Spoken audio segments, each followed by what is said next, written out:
There's a reason why these dealer owners have private jets, Brandon. Sure, they might make 1 or 2% net profit at the end of the year, but part of that is because in their operating expenses is the write-off for their jet. It's a lot more difficult to find better deals, to have more competition, the more competition that you weed out. Tomorrow there will likely be a CarEdge video about CDJR dealers feeling the. It's very true. It's really true. Like we make that content to inform, and it is very true. So Ram 1500 inventory, there's still a lot of 2022s on deal, new ones, new 2022s. Let's just be transparent about what's going on. The price is the price. Like, let's just try it. Let's see what happens.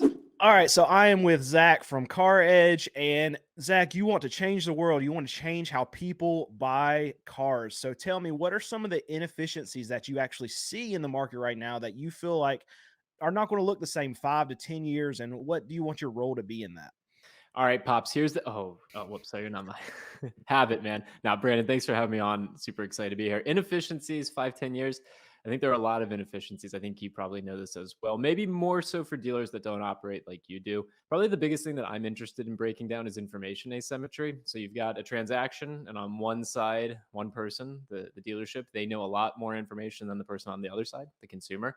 That information asymmetry, especially when it's tied to compensation plans that promote holding gross profit and wearing down a customer, those types of things I just don't think exist 5, 10 years from now, because I think there's a much more efficient approach to doing it. We see it with like CarMax, Carvana, even companies like Driveway, like Lithia Automotive, one of the largest dealer groups in the entire country, owns like a Carvana competitor called Driveway, and they report the earnings for Driveway separately, the P&L for that separately from Lithia. The gross profit per unit is higher for Driveway, their Carvana competitor, than their traditional dealer, because like customers will pay for the convenience and it's a more efficient experience. There's less cost for Driveway than there is Lithia. So probably information asymmetry, Brandon, breaking down the way like comp structures are set up. Those are the things that 5, 10 years from now, if we can change those, if that can be part of my lasting impact, that's what I want to do. Like just make things more efficient so that things can be more transparent and happen more quickly. So one thing that I know that me and you have talked about before is that a lot of the inefficiencies that you believe in, I also believe in too, even though I am one of these inefficiencies, right? Dealers.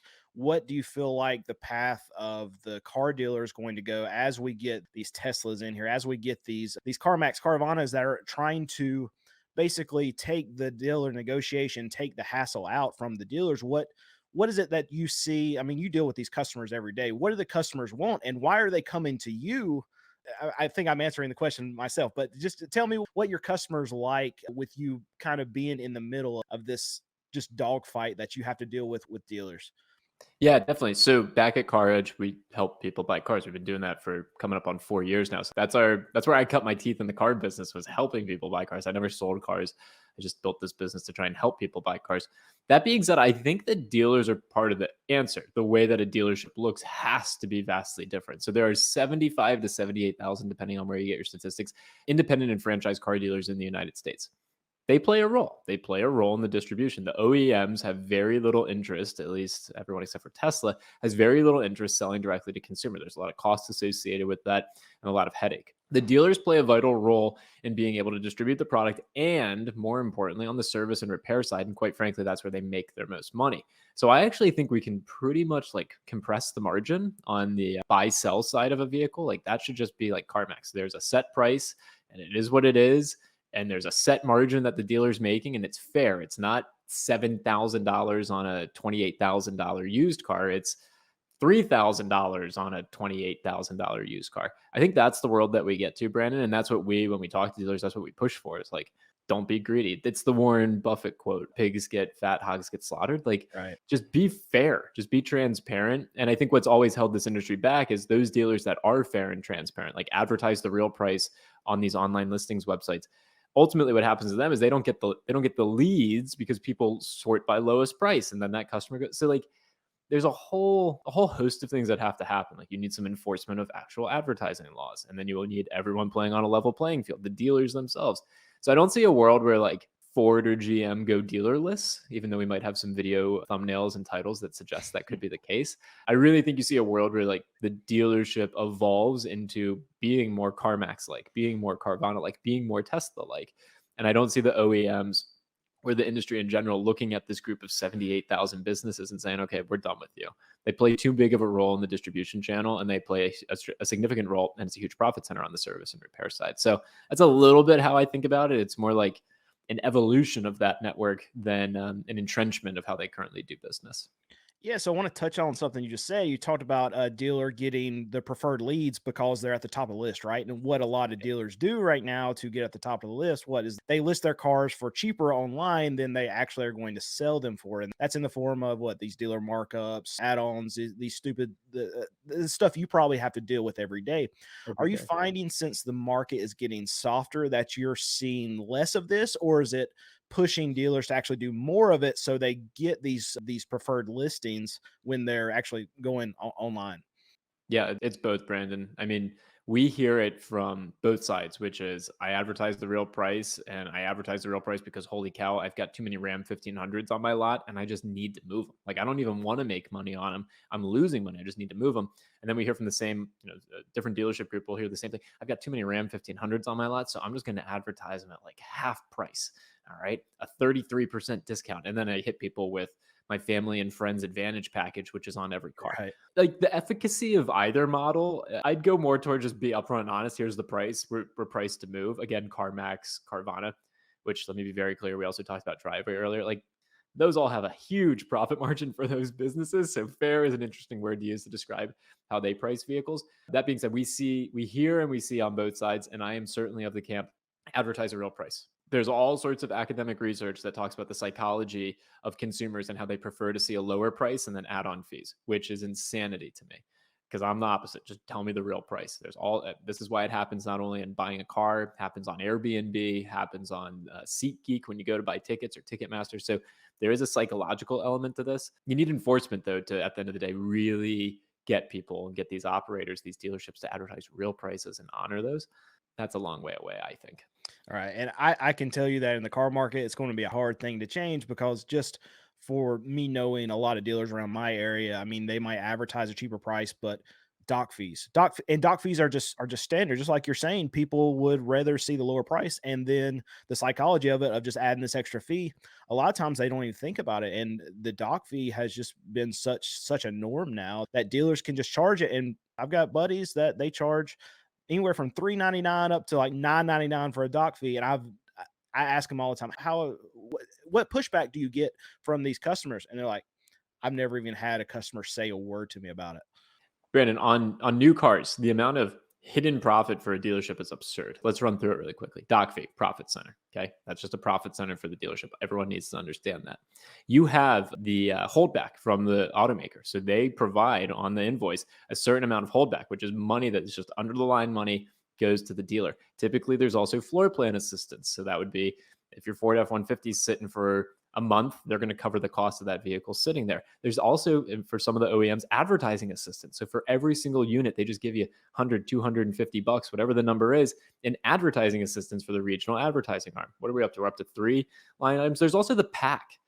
Okay, dealerships have a pack on every single vehicle, which is just money they take out that is not part of the gross profit, which is commissionable for their salesperson. That's just money for the dealership as well that they're pulling out. So the list goes on and on. There's a reason why, even during the years pre-pandemic, when dealerships were making, net profit margin might be 1 or 2%. Even on that 1 or 2%, they were still making a boatload of money because so much of it is just hidden dollars that just flow into the owner operator's bank account. And it kind of goes back to like this doc fee. Everyone charges a doc fee. So, okay, profit center. Everyone has a pack. Okay, so the salesperson gets less commissionable gross profit. Every new car has it's like there's all these games that get played. It ties back to my earlier comment, information asymmetry. Let's just be transparent about what's going on. The price is the price. Like, let's just try it. Let's see what happens. Yeah, and I remember I talked to your dad a couple of weeks ago just about this and where they're actually the dealerships are making money on the new car side. And he was saying that, you know what, on the actual cars, there's not a whole lot of margin. There's not a whole lot of money to be made there. And I've recently talked to some other GMs, and they told me the same thing. It's like we're selling these Nissans at under MSRP. Nobody else is really doing it, but you know what? We're really not making any money on these cars. We might make $1,000, $2,000 on a car, and it looks similarly to what I'm doing because I make like $1,000, $1,500 a car, and I'm selling cars for $5,000 and under. Yeah, there's all this kind of stuff. They said they made money on the trade-ins, and they make money on the service. And that's the two big profit centers that he said to me whenever I was talking to them. But I also recognize that they've got a $750 doc fee too. So that's a lot of Fi profit. Finance and warranties too. I think it's remiss Yeah. not to mention those are huge profit centers. So on a new car, sure, maybe the spread from what the dealer paid to what they retail it for, less the hold, not including the fact that there might be a thousand, $1,500 in hold back doc fee, et cetera. Where they make that money is they might hold a point or 2 points. You can hold up to 2 points on an auto loan. If you can buy the money for 5% and sell it for 7%, and the banks agreed to pay you that spread up front, you just made an extra 1,500, $2,000. Someone attaches and purchases a vehicle service contract, gap insurance, tire and wheel protection, key care, paint protection, like the list goes on and on. You can go from a front end gross profit of $1,000, or even a loser on the front end, again, not including the holdback and all that fun stuff, and make two, three, four, $5,000 in the back end. So there's a rationale. And then you mentioned trade. Dealers make a killing on trade-ins. It's the most cost-effective way to source inventory. It's way more cost-effective than going to the auction and transporting cars back. And so this whole ecosystem is predicated on, let's not share information with the consumer. And it's BS if you think like true car type websites or even car gurus are like, well, they're sharing information. No, they're sharing the same information that these dealers want you to see. But dealers really should want consumers to see is like the out and honest to goodness truth. We made $1,000 on this car deal. If you finance through us, we make another $1,000. If you can get Joe Schmo to beat it down the street, do it if you want. But here's the deal, done today. Sign the paperwork. You're out of here. Like, if we can get to a place where it's just fairness, like everyone understands it's fair and it's not taking advantage of anyone, that's the type of information we're passionate about at CarEdge. Like, let's get that out into the open. Let's have an honest conversation and understand like truly what we're getting ourselves into, not pulling the wool over people's eyes.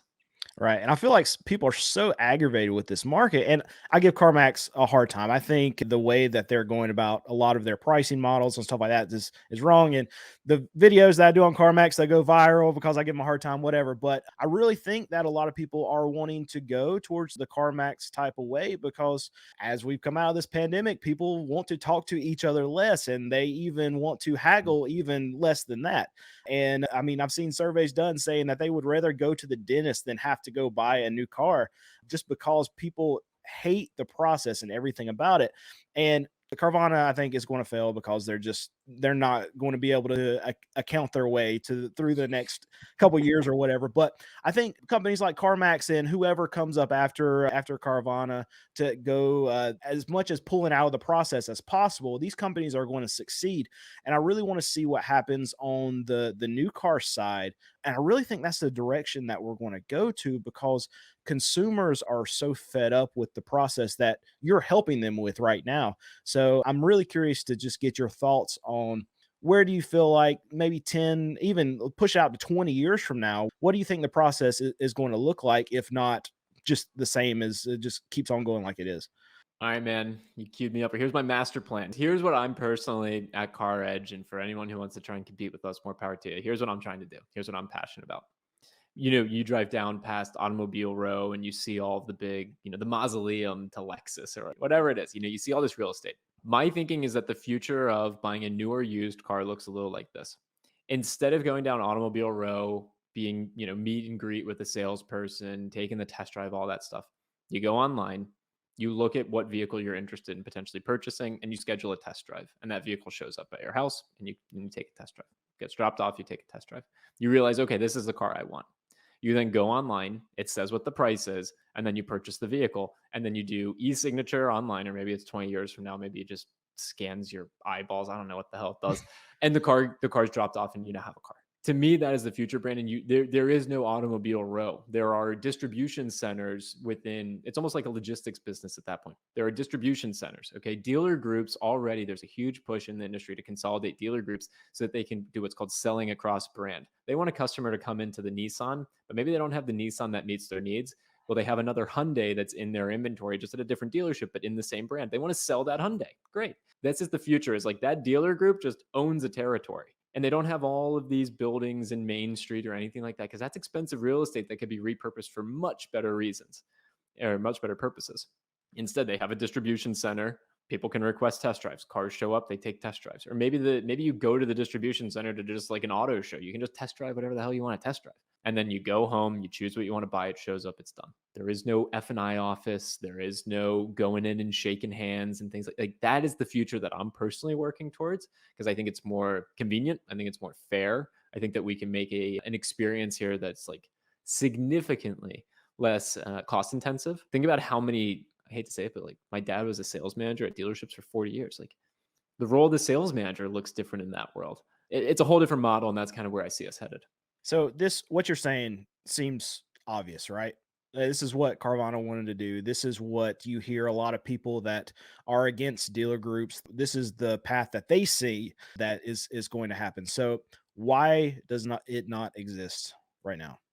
Because it's super profitable to keep things going the way they are. It's risky to do things differently. I mean, you brought up Carvana and great double entendre of accounting, how they will, account their way into the, Right. Carvana is an example of doing things differently. And look, like, sure, they were a $60 billion company, I think, at their market cap peak. And then they've crashed really significantly and they have a huge debt burden and all that. Like, doing things differently is risky. And will they survive? Who knows? But they did something differently. They caught a lot of slack and a lot of heat from the industry. They were also a star for a while there. And so I think there's a lot of risk in doing things differently. And these incumbents, like the businesses that currently operate in the auto industry, there's a reason why these dealer owners have private jets, Brandon. Sure, they might make 1 or 2% net profit at the end of the year, but part of that is because in their operating expenses is the write off for their jet, man. So, like, it's hard to convince someone that is that affluent, that wealthy, has been doing something the same way for so many decades that, hey, the future actually looks this way and we should push there. We should be the pioneers that do it.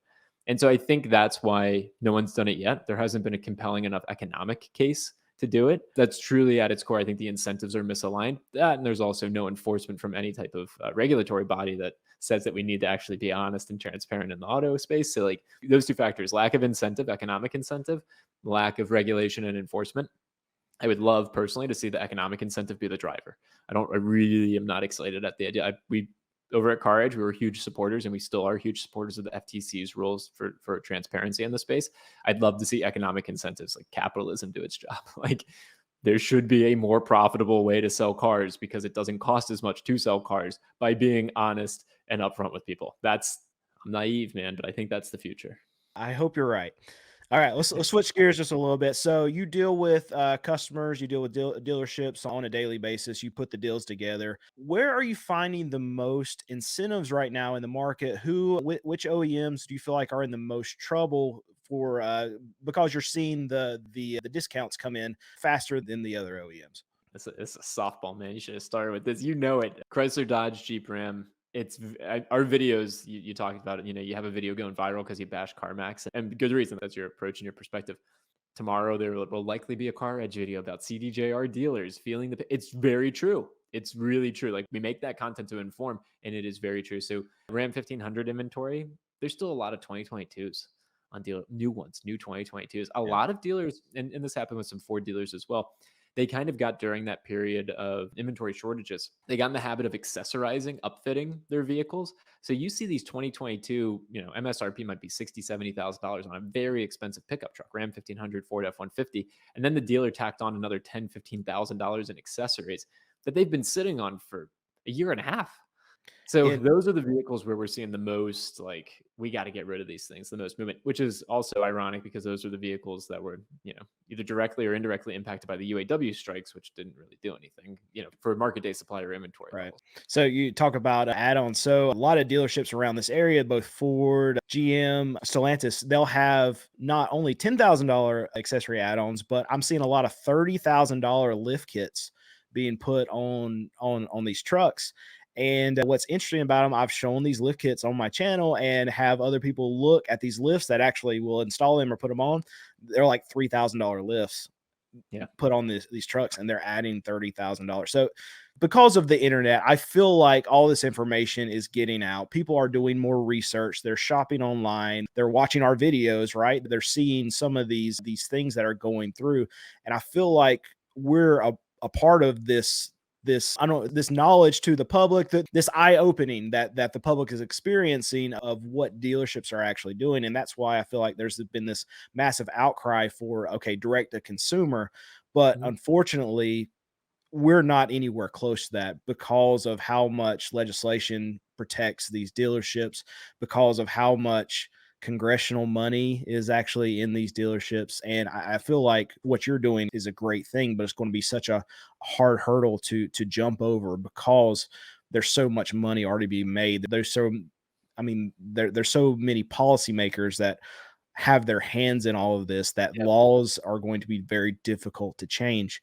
And I really think you're going to have some kind of outcry from the public, which hopefully we are fueling, which I mean, that's our goal, to educate the public and to tell Mhm. them, okay, these are the places you don't need to buy. But I'm proud to be a part of this with you. I feel like we're not working directly together, but I feel like we're kind of taking this problem the same direction and just wanting to educate the public. So I'm proud of both of us for doing this. Thank you, Brandon. I'm proud too. I'd say we're part of the evolution. We're part of breaking down the information asymmetry. We're part of pulling the curtain back. I got a question for you. I'll throw something out there because I heard a little bit in what you said, this idea of direct to consumer. And I think about this often. Do you think 20, 30 years, whatever the timeline is, do you think the world looks better as consumers who want, a good experience, a fair experience? Do you think that world looks better in direct to consumer than it does in dealer? And I ask this question through the lens of, like, look at Apple. I hate that I have a dongle in front of me right now, man. Do you think I ever woke up one day and said, I want a dongle, So I'm curious, like, do you think it actually gets better if there's direct to consumer? Like, should we trust the OEMs? I guess is like indirectly my question here. So my worry comes into where, okay, you have very few companies, like maybe there's one truck manufacturer at that point, there's one car manufacturer, there's one SUV manufacturer, because there's just one company that's done it well. And we can kind of see this happening right now with the couple direct consumer companies that we have in the OEM space. We have Tesla, we have Polestar, we have some companies from China. And what is happening is really there's one company that sets the prices for EVs right now, and that's Yeah, Tesla. And that's what that's I fun. worry about if we go to a direct consumer. I think initially it will be great. You get rid of the dealer model, and then the OEMs can come in, they'll knock off all this expense that they have to pay for, and they can go direct to consumer so they can charge less for their vehicles. But then the dealer model falls off. You have no competition between dealer and OEM, and then the OEM pretty much sets their price. And then I hope the competition comes in where you have all these different OEMs providing, okay, there's 4 or 5 different OEMs that have four-door sedans, so they can be competitive with each other. But the nature of the beast is one of them is going to eat the rest of them, right? So there's going to be one that takes over. And I feel like then you get the price set, and then you have fees come in after that, and you can have these extra things come in that the OEM is going to charge. So that's a long explanation for what I think is going to happen. And I think end of the row, more competition is better for this. And right now, you have dealers that are competing against each other.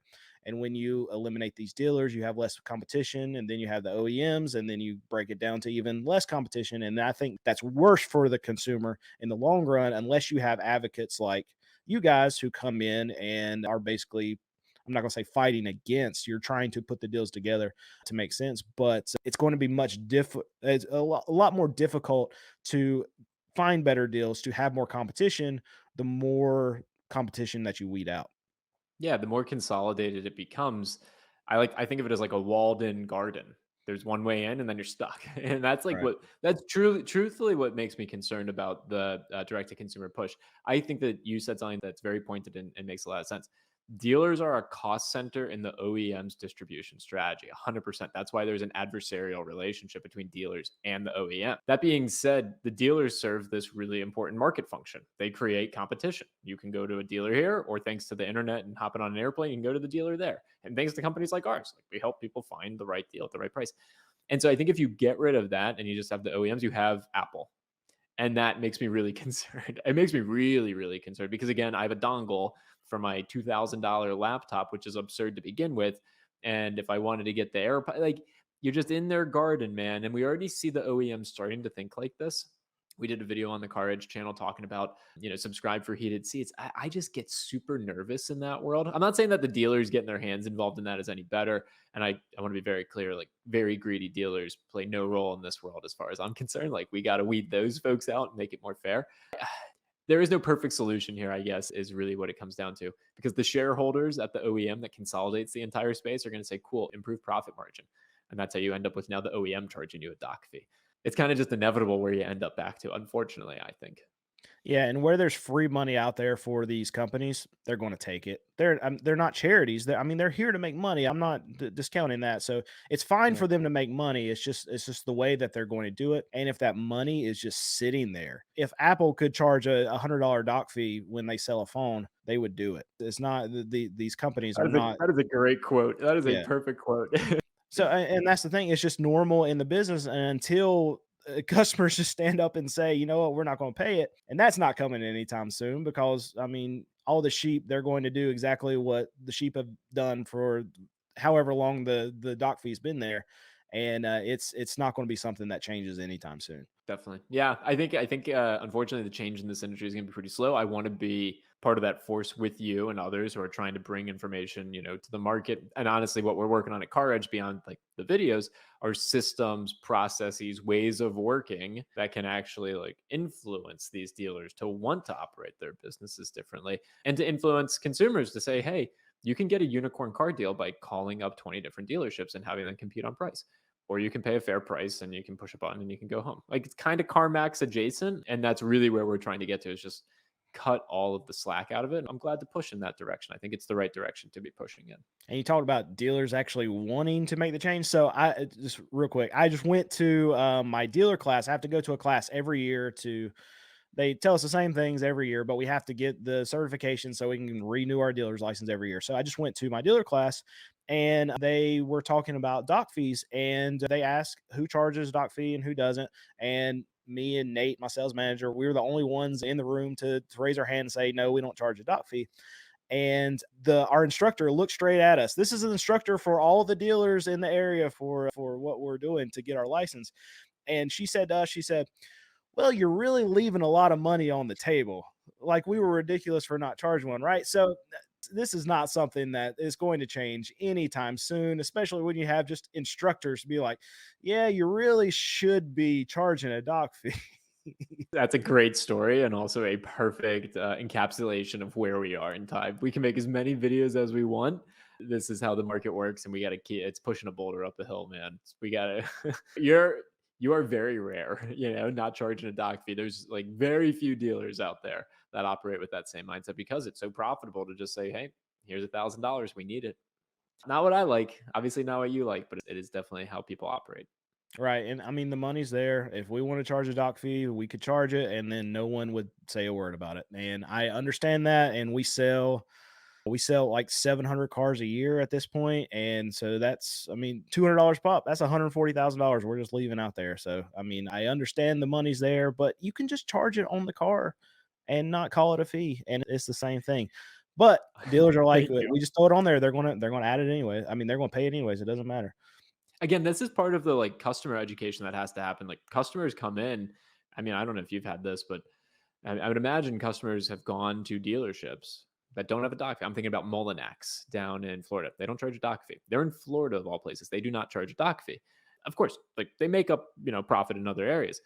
Customers, I imagine, go down there. They look at that dealership and they say, like, well, where's the gotcha? This is too good to be true. Customers are conditioned to go to battle here. And I think there's a little bit of work, not a little bit, a significant amount of work that we need to do to like get the dealer to change and also get the customer to realize like this can be like buying a toaster, folks. It's not, it's never has been, but it can be. Right. And like we can work towards that where there's a price. And we're not trying to sell you an extended warranty where we make $2,000. You can literally, it can be buying a toaster someday, man. I want to get there. Yeah, I would absolutely love that. So in the space then, so you're dealing with a bunch of different OEMs. Who do you feel like is doing it right now? Or is there anyone that you can specifically my idea always goes to Tesla. I'm not crazy about Tesla product. I'm not crazy about what they're doing, the technology that they're in. I like it. I don't love it. I'm not there yet, but I feel like their model, they're doing it right. Who is there anybody you can look at other than Tesla?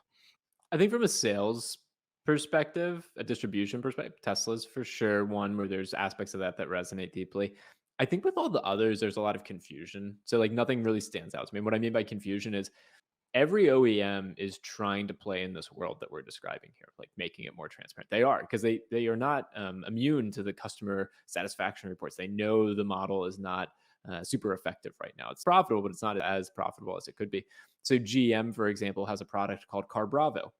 You've probably never heard of Car Bravo, but they have invested a ton of money in Car Bravo. It is their transparent car buying solution. The reason it always or hasn't really caught on is because it goes to a dealership that's not as transparent as Car Bravo says they'll be. Nissan has a buy from home transparent pricing program. Toyota has a buy from home transparent buying program. We even just saw VinFast, man. VinFast, one of the EV automakers, they're now recruiting car dealers in the United States after saying they would sell direct to. So I bring all that up to say that no one really stands out to me. Even Tesla doesn't really stand out to me. They've done some things there that are incredibly, admirable and really interesting to look at.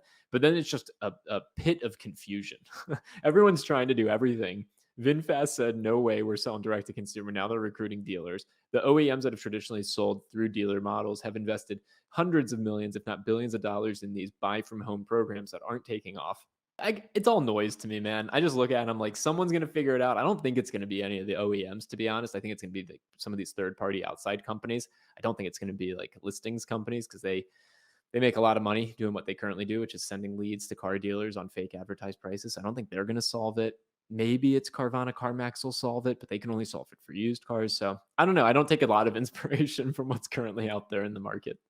So, okay, let's switch gears. So, YouTube. YouTube is what really exploded your brand, I feel like, and you get to work with your dad every day, Yeah. and that seems great. So, can you just give us the 3-minute story of how that started and really just how you blew up? Blew up, man. You're very kind. Yeah, so I started CarEdge way back when it was under a different name. It was Your Auto Advocate. Sheesh, that was Terrible name. Terrible name. 2019. Terrible name, man. It was trademarked. That was a glorious time. Spent a lot of money on lawyers to have to deal with all that, but learned a lot from it. So we did that for a while, and ultimately we became CarEdge. But we started, Brandon. The origin story was really my dad had retired, so we've talked about it on the YouTube channel. It's a huge aspect of who I am. My mom passed away almost 7 years ago now. And when my mom passed away from lung cancer, which was really as devastating as it sounds, my dad retired. So he was working the entire time she was undergoing treatment. I got a job as a software engineer at a company near home. My sister got a job after she graduated from college. And so, like, me and my sister were financially fine. My mom passes, so my dad doesn't have that financial burden. So he retires from the car business. And maybe a year into him being retired, I kind of could tell he was like, you've heard this, sir. I'll say I was concerned about cognitive decline. I was concerned about him not being as sharp as he was before because he was just retired and like lounging around. And also, I think missing my mom a lot. Like, it was not a good situation. So I came to him and I said, let's make YouTube videos and you can explain to people how to buy a car. So I quit my job. We started making YouTube videos. Whoa, Didn't know whoa. You quit before this was ever a thing? 100%. Yeah. Oh my goodness, you are a madman. I've I've written about, man. I was clearing over $200,000 a year as a 21-year-old, making really good money. Really, I was living at home with my parents. I was saving it. I was making really good money. And I quit that job to start this business. I didn't pay myself for 2 years. The first 2 years, I didn't, and probably like 18, 19 months, a year and a half to 2 years, I didn't pay myself. And yeah, I got my dad involved, started getting contractors and freelance people involved because we were starting making AdSense revenue from YouTube, which has always been incredible. Yeah, so that's kind of the origin story. It was like starting with YouTube videos just so that we could like expose behind the scenes. Had no clue how we were going to make money or what we were going to do. We've tried so many different things, always through the lens of helping consumers. And yeah, now we've gotten to a place where we help lots of people every day, and it makes me really happy. Awesome. All right. So what is next? What is next for CarEdge, either business or YouTube side? I want to hear what your next world changing step is. All right. So next year, you're going to see quite a few videos. I'm really excited about this. Us actually going through that car buying process with a customer. So, like in real life, doing that process and then being there when their car's delivered. So, we're actually planning on, the truck comes down the street with their brand new, hopefully it's not whatever the car it is, whatever they want, Ram 1500, Hummer EV, whatever the hell it is. I'm not going to throw any shade at any vehicle, but you're going to see some videos of us with our community on the street, cars being delivered. We help them navigate that entire process. Me and my dad driving that doggone truck, dropping that car off. We're going to be doing some of that in 2024, which we're really excited about. That's probably the biggest thing that I'm like personally, to like travel the country, be able to film that content and see the looks on people's faces when they know they paid a fair price. We were able to help them, and my dad jumps out of the driver's seat. Yeah, Brandon, that's probably the biggest thing that I'm excited about for 2024 that we're working on. Awesome, awesome. Well, Zach, I hope you change the world. Everybody go and check out CarEdge on YouTube, the Ray and Zach channel. Give me some other plugs. What else do we need? What do we need to know Hey, about? we got what was that? So what else do we need to know about? Man, we're everywhere. Just Google search Zach Shepska Car Edge. You'll find us. Thank you, Brandon. It's been really awesome to watch you grow with your main channel, Car Questions Answered, the CQA live channel. It's been really awesome over the year 2023 to watch you build and develop this. And thanks for reaching out to me and allowing me to share what little bit of information I have here. So thank you, man. Really appreciate it. All right. Thanks for coming on. And I always look forward to talking to you and your dad. So I really appreciate you coming on. Thanks, Brandon. All right. And I never know how to end these things. So it's end. Done.